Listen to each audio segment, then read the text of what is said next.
জুলাই বিপ্লবের পরে আমাদের দেশে বেশ কিছু অনাকাঙ্ক্ষিত ঘটনা ঘটেছে, যেগুলো আমরা কখনোই আশা করিনি। কারণ আমরা ছাত্ররা দীর্ঘ ত্যাগ সংগ্রামের মাধ্যমে প্রচেষ্টার ফলে এই নতুন বাংলাদেশ পেয়েছি। আর এই নতুন বাংলাদেশে অনাকাঙ্ক্ষিত ঘটনা আশা করাটা দুঃখজনক। তবে একটা বিষয় হচ্ছে, একটা দেশের সরকার পদত্যাগ করলে সে দেশে অন্য কেউ ক্ষমতায় এসে দেশ থেকে সকল অন্যায় দুর্নীতি অতি দ্রুত নির্মূল করে দেবে, বিষয়টা কিন্তু এত সহজ না। এক্ষেত্রে সময়ের দরকার। তবে বর্তমানে যারা ক্ষমতায় আছেন তাদের উপর আমরা ভরসা করলাম, ভবিষ্যতে যাতে এই ধরনের অনাকাঙ্ক্ষিত ঘটনা না ঘটে অবশ্যই নজর রাখবেন।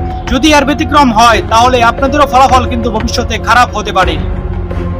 কেননা 1857 সালে বাহাদুর শাহ জাফরকে ক্ষমতা হারানোর পরে কারাবরণ করতে হয়, সুভাষচন্দ্র বসুকে স্বাধীনতা আন্দোলনের জন্য কারাবরণ করতে হয়, মহাত্মা গান্ধীকে স্বাধীনতা আন্দোলনের জন্য কারাবরণ করতে হয়, জওহরলাল নেহরুকে স্বাধীনতা আন্দোলনের জন্য কারাবরণ করতে হয়, সুভাষ বসুকে স্বাধীনতা আন্দোলনের জন্য কারাবরণ করতে হয়, ভগৎ সিংকে স্বাধীনতা আন্দোলনের জন্য কারাবরণ করতে হয়, জিন্নাকে স্বাধীনতা আন্দোলনের জন্য কারাবরণ করতে হয়, বঙ্গবন্ধু শেখ মুজিবুর রহমানকে স্বাধীনতা আন্দোলনের জন্য কারাবরণ করতে হয়, হুসেন শহীদ সোহরাওয়ার্দীকে স্বাধীনতা আন্দোলনের জন্য কারাবরণ করতে হয়, 1991 সালে হুসাইন মোহাম্মদ এরশাদকে কারাবরণ করতে হয়, 2007 সালে সেনা সমর্থিত সরকারের সময় শেখ হাসিনাকে বিশেষ কারণে কারাবরণ করতে হয়।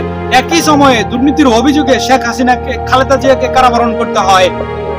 এসব ইতিহাসে আমাদেরকে বলে দেয় এখন পর্যন্ত বাংলাদেশে যারাই ক্ষমতা হারিয়েছেন তাদেরকে কোনো না কোনো সময় কারাবরণ করতে হয়েছে। সুতরাং আজকে যারা ক্ষমতায় আছেন, আজকে যেসব উপদেষ্টারা দায়িত্বে আছেন, ভবিষ্যতে আপনাদেরকে যে কারাবরণ করতে হবে না তার তো কোনো গ্যারান্টি নেই। এখনো সময় আছে, জনগণের কল্যাণে কাজ করুন, দেশের উন্নয়নে কাজ করুন, তা না হলে ফলাফল কিন্তু ব্যতিক্রম হতে পারে।